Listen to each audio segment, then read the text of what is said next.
We're fine! Zero, wake up! No, I didn't cut anything out. It really is that sudden. Solid ground below the sand. Maybe this leads to the Rebellion Army facility. In any case, we're safe for now. And if we're lucky, they'll assume the quicksand killed us. Good thing they don't know about this facility right beneath the quicksand pit. They've never noticed. Spider. I didn't want to owe any more. Weirdly enough, there's no pile of sand around here, despite being directly underneath quicksand. Let's go!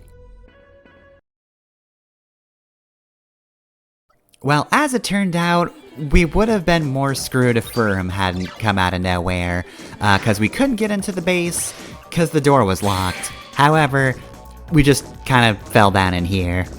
Also, here's all the sand. It wasn't directly below the actual pit of sand, but, Right, so we're underground now, which means we have a new gimmick, because there's no sandstorm here anymore. Oh, and more of this guy. Guy on the left ain't too bad. You know, he's just our usual fire guy, but yeah, as always, this guy just likes to start with jamming. Also, dear Cinnamon, how do you type with actual drills for hands? So, we're gonna have a lot of enemy repeats, although there is a unfamiliar face a little later on that I'll need to make note of. But while we're underground, we don't really have any, like, difficult or complex gimmicks to go through. We are approaching a switch, which we'll get to after this fight's done. But if you think there's any kind of complicated puzzle, not on this floor. This one's just a matter of, you go down passages in order to press things. And it's not always 100% necessary. A lot of this is just go down not the main path, hit a switch, and then once all the switches have been pressed, you collect the items they were guarding. It's a lot of just that. So, honestly, nothing to really talk about too much. I mean, I guess this area looks okay. You know, after the sandstorm area. It's kind of interesting. It's kind of tomb-like for some reason. Look, it's in a sandy area, so it's gonna be tomb-themed. That's just how it goes. But, yeah, since there's not too much to talk about, in regards to this particular area, I want to mention, an interview that I think I've mentioned before. I think I've, mentioned it in passing, but I haven't gotten in-depth to it.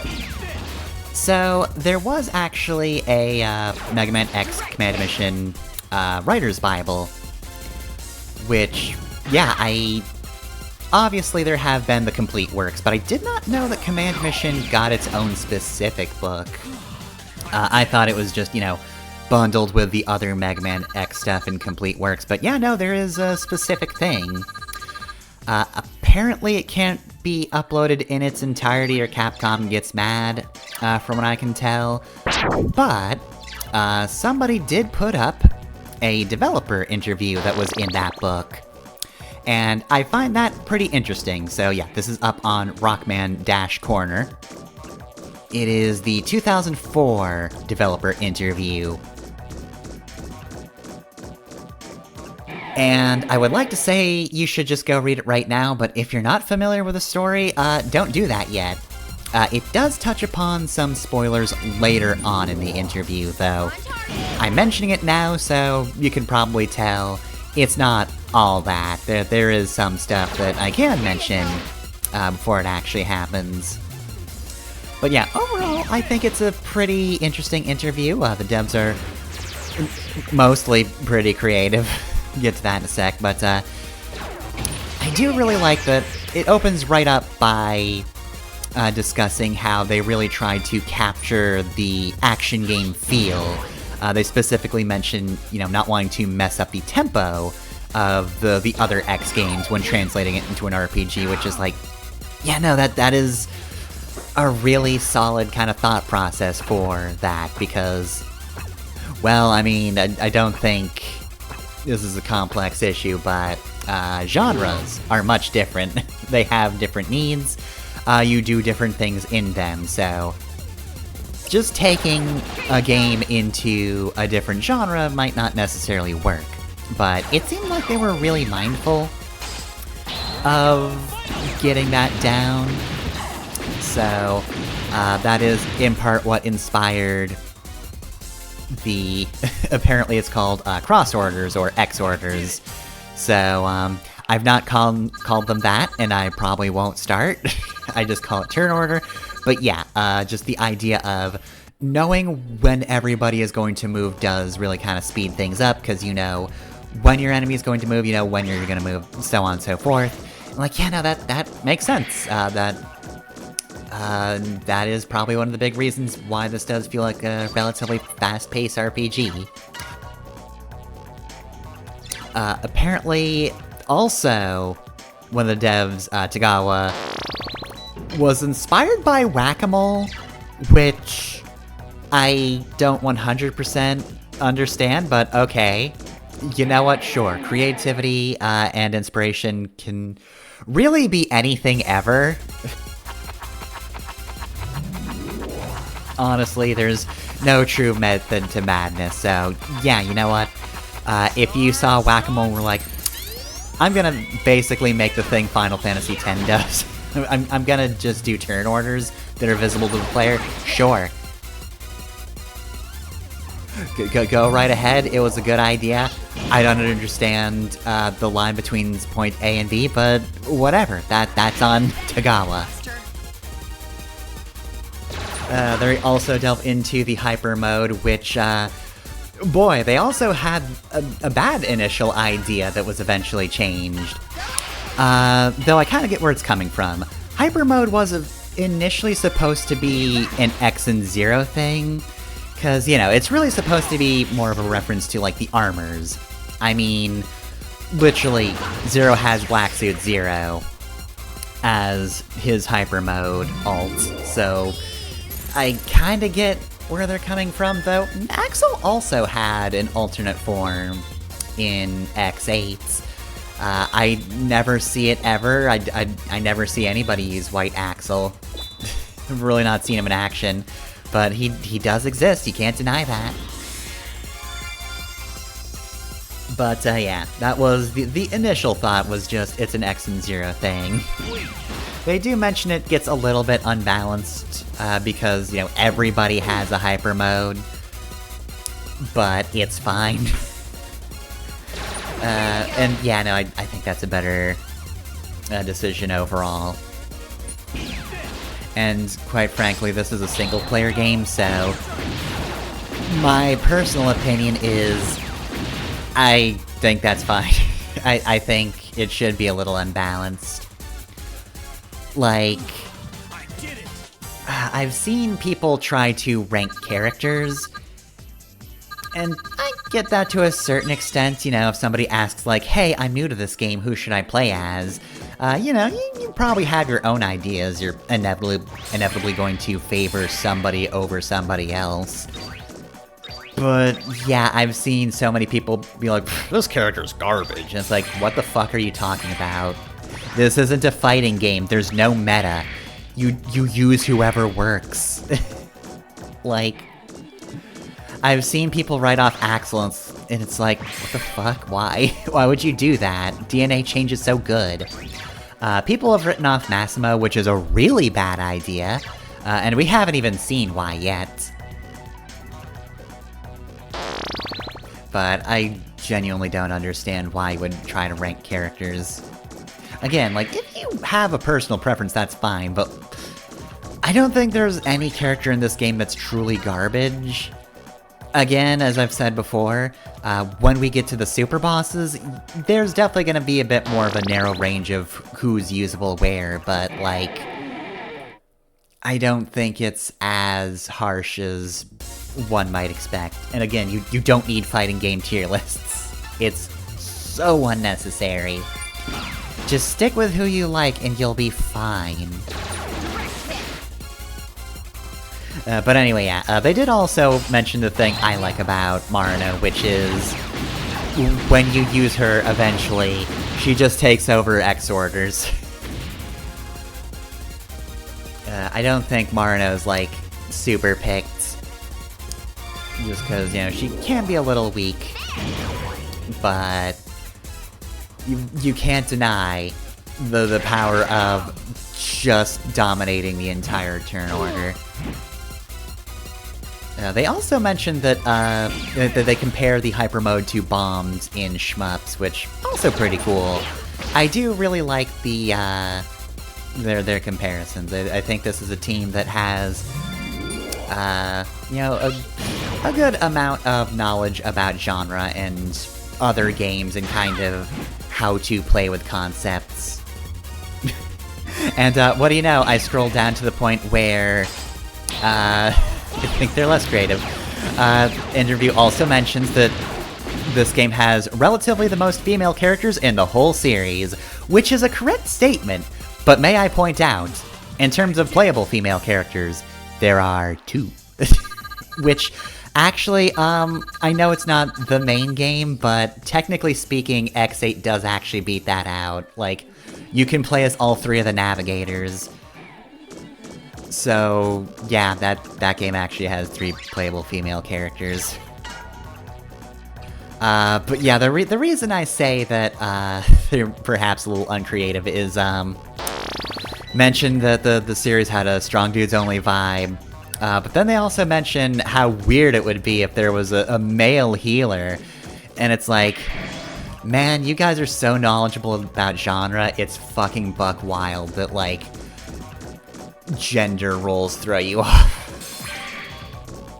Like, that's the extent of it. Like, oh yeah, no, we can incorporate kind of the speed of an action game into an RPG, you know, we're kind of considering that. We kind of have the equivalent of a bomb and a shmup. Anyway, wouldn't it be weird if a guy was a healer? So, I guess that's why Cinnamon exists. That's the reason why we have 2 playable female characters. Who, might I also mention, we have not seen in main cutscenes since their appearance. Like, Marino and Cinnamon debuted, and like, we can talk to them between chapters, like they've been there for the intermissions, but like, in terms of main story stuff, it's mostly been X-Zero and Axel, now that the Maverick Hunters are back together. And failing that, we've got Massimo sometimes. Even he gets a little more screen time than the rest. And of course, Spider got his big moment where he got his arm broken, and then like 10 minutes later he died. So yeah, as much as I will praise the gameplay, look, you can call me a Marno simp as much as you want, but to be fair, where is she though? Like, this game could have a lot more in terms of its story. I think I would definitely like the game to be a bit more fleshed out, but they could use more than everybody else even. Anyway though, gotta stop talking about that stuff right now, because we just fought a special enemy, the Goldblader. It's incredibly frail. However, it has something special. The Good Luck Force Medal, which increases drop rates. Also cutscene.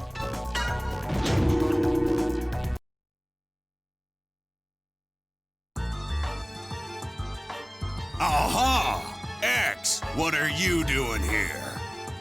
Why, that Ferrum, she goes off and acts on her own, and then she doesn't even finish the job. Darn it, she let him slip through the broken ceiling.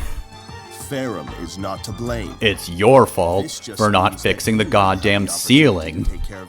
Damn it, Scarface! You know I hate ceiling tiles after that unfortunate incident that left me in a permanent state of pogface. I'll show you soon enough. I'll envelop you like I'm currently enveloping this here screen. Anyway though, yeah, that's our random cutscene in the middle of the chapter. We are to a more complicated section, but back to the Goldblader. So yes, the Good Luck Force Medal increases the drop rate by 3%, which is pretty cool. It is very helpful. Problem: this guy also drops the item capture sub-weapon, which I need, because as I mentioned before, I did kind of eat all of mine. So, I'm not going to do this now, but I do this after the chapter. I wanted more of the item capture sub-weapon, so I came back here to fight the Gold Blader. However, I kept getting the good luck Force Medal again, and again, and again, and again. And you know the funny thing about that? I must have gotten like, maybe 9 of them? I forget how many I have overall. I had 1 before, and now I can like fill out people's Force Medal chart. And yeah, it's kinda ludicrous. However, the good luck drop rate is 2%, while item capture is 10%. I got the more difficult item to get repeatedly. And like, theoretically, it should have been even easier for me to get item capture because I was picking up more and more good luck Force medals, but it kept not happening. And it was maddening, because I really don't need that many. There are rare drops you're kinda gonna want to pull for later on in the game, but like, it's not something I'm concerning myself with, so I don't care. But I kept getting the thing that should have been harder to get. I spent like 20 minutes fucking grinding for the item capture. It was kind of a pain. Anyway though, so, right. Let's see, what else? I didn't want to mention too much. They go into the Force medals for a bit. That's a little bit spoiler-y, so I'm not gonna mention that one just yet. Nothing too new on the subject of healing. I've mentioned before, I think the sub-tank system is neat. They don't really say anything too new. Like, it's resource management. They wanted something that was a little more creative than just, you get health items, and if you deplete your sub-tanks, then you kinda just have to go back, because then you're at a huge risk against boss fights. They do also touch upon the fact that you do heal when you level up, so it's not quite as threatening as it might be.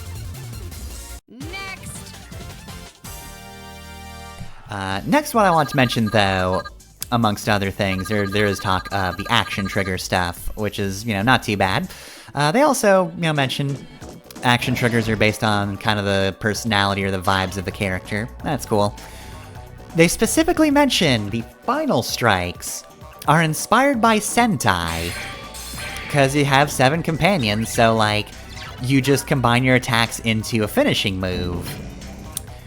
Which, I sort of get that. It's a little messier than your typical final strike.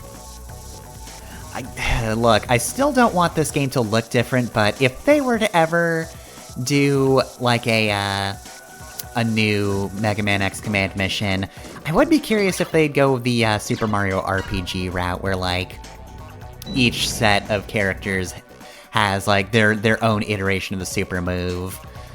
The problem is this game does have more characters than Mario RPG, so that might be a little difficult to get, but, I'd be interested if there's, like, a boss fight version or something. I don't know, like, they're really not trying to make it cinematic is the thing. It is supposed to be a little more animated in Mario RPG, but here it's, you have to press buttons a bunch of times to get it to finish, so having like a big animation would probably get in the way of that.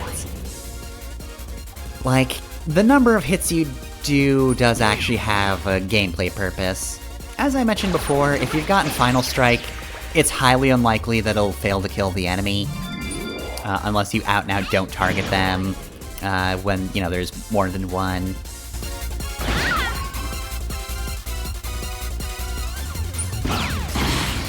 Yeah, there's also Force Medal you can unlock by getting a certain number of hits on a Final Strike. But yeah, oh, and they do also mention, like, wouldn't it be wild if there was a Final Strike that you could only use if everybody else went down, which I guess that would be kind of cool. Kind of a solo finisher. Really reminiscent of Final Fantasy VI. You know how that game invented limit breaks and nobody really knows about it because you never see them. Like, if you didn't know, that game does have limit breaks.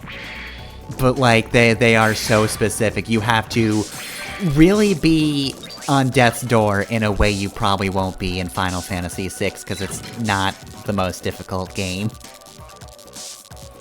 Anyway, we do have a fancy reflect the lasers puzzle.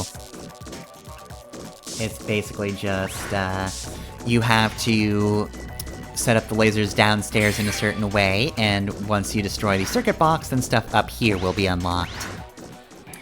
We will need to be careful when flipping lasers, because in some rooms, if you see the Rebellion logo, and you hit that with a laser, then you get into a fight. So pay attention to where the mirrors you flip actually point to, and you should be fine. There are also various bits that you have to shine on in order to unlock items as well, so thank goodness for walkthroughs telling me how to actually do this. That way I can just do it and not really think about it. Anyway, yeah, that's how we leave this base, and yeah, now we can actively get in and out of it, so no big deal anymore. Anyway, though, let's see, they also mention, they touch upon kind of the area themes. One thing they didn't quite get to establish as well is how the stages themselves reflect the bosses, but, like, they came up with the bosses first, and also, this is kind of a case of, like, each area is, kind of just being occupied by the boss, rather, well, I mean, that's actually kind of how it is in most Mega Man X games, too. Sometimes they have time to set up shop, but oftentimes the bosses are just kind of hanging around a place that happened to reflect them, so I guess they could have also done that here, but I guess they just didn't really get as much opportunity. Though I will say, out of all of them, I feel like Silverhorn probably had the best map location to boss personality. Like, it was an underwater base, you didn't really get the underwater aspect of it as much, but you were going deeper underground, and there were undersea portions that you could see, but it was also a prison, and I think that fit him pretty well.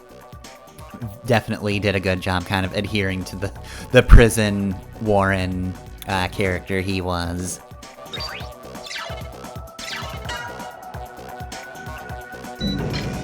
Let's see, next off, they do touch upon the fact that, like, they were asked why humans didn't appear in the games, and they did, you know, pick up on the main series games where humans don't. Like, that it is a conscious decision that humans don't really appear in the X games, and while I still think X4 would have benefit from, you know, just the human reaction, at the same time, it is a deliberate decision to never include the humans, which I think overall is better.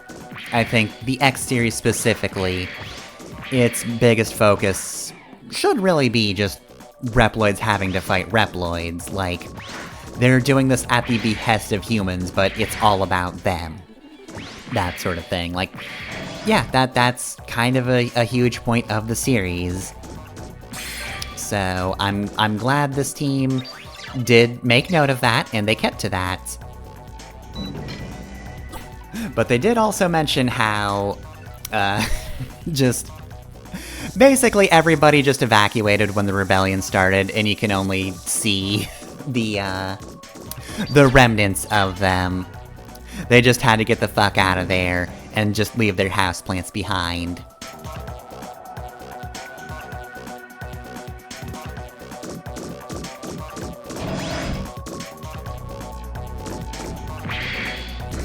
Let's see, anything else? Oh, you know, where was that? Let me just scroll around. Okay, yeah, so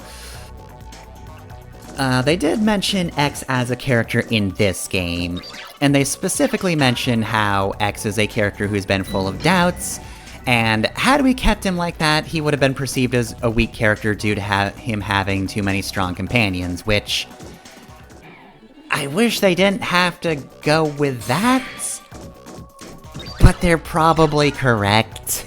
I feel like a lot of people will look at the type of character X is and be like, that guy's a wimp. And it's like, I understand why you did it, but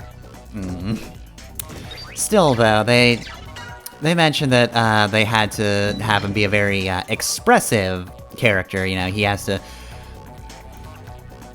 and so they had him, not falter and just kind of go with it, and... I don't know how successful they were. I completely understand why they did what they did, and again, sometimes people are just sort of, dumb about characters who are, you know, perhaps a bit more, ruminating. I'm certain the word whiny has been used about X before, but I don't know, I don't feel like they did that much with him in this game. I feel like he's a little flat just because he's just going around going like, okay, let's do the thing. And then you get to a boss and he points his buster at them and doesn't fire. But he sure does say something at him. He'll just go up to the boss and be like, hey, stop being evil. It's bad to be evil. But honestly, if anything, I don't know, like, with the inclusion of Ale, they still sort of have X a little bit true to his character. Like, look, as jokey as I will be about... Oh, so yeah, you have to backtrack for this, it's dumb. And it's fine, I guess. But yeah, as much as I joke about Ale, like... Even if that is a very sudden scene, I don't think it's unreasonable for X to quickly attach to somebody and, you know, see kind of the, for lack of a better word, humanity of them. And even if they're taken relatively quickly, he will probably, you know, have a few words about that. He'll be at least a little sad about it, but... that scene happens so quickly, Ale just appears and then dies 10 seconds later. And X is like, no, this is the most influential man I've ever met.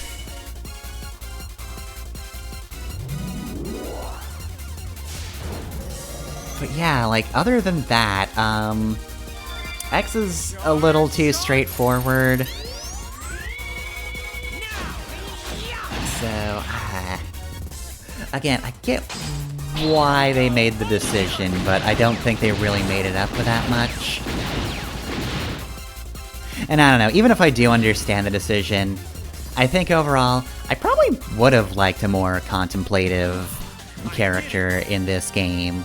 Like, somebody who's actually thinking about the events and kind of, you know, perhaps viewing it from an angle of, I am very sad this is happening, but I don't know, like, one of my favorite aspects of Metroid Fusion is just the brief scenes you get where Samus is on an elevator, and you just get her thoughts for a bit, you know. She is a very ponderous character, and I actually find that really interesting. I just kind of like that, you know, she's very serious and no-nonsense, you know, when you're actually in the job, when she actually has to do things, but...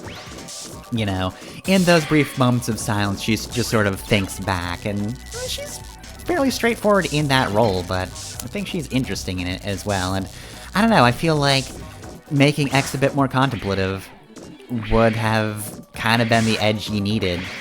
Like, I think they could have done that without, you know, making him seem too weak in comparison to everybody else, or like he's too whiny. I think they could have threaded that needle. Anyway, though, that's all the computers activated, so we're done here. Are you able to trans? Oh, not so fast. You're not getting any HRT while I'm still around. Alright, well, that must be the boss for the area. Let's go fight him! Okay, well then, this has been a relatively short area. Slightly more complex in terms of, like, a stage puzzle, but, like, that's it. And if I were to go to the third floor, there's not even a third floor. I would just immediately be at the boss. So, yeah, we're gonna stop here, and next time, we're gonna beat this chapter. I don't think I touched upon every single thing I might have wanted to in this interview, but I'll be able to talk about it later, especially since, again, lots of spoilers. It'll be back. Trust me, it will definitely be back.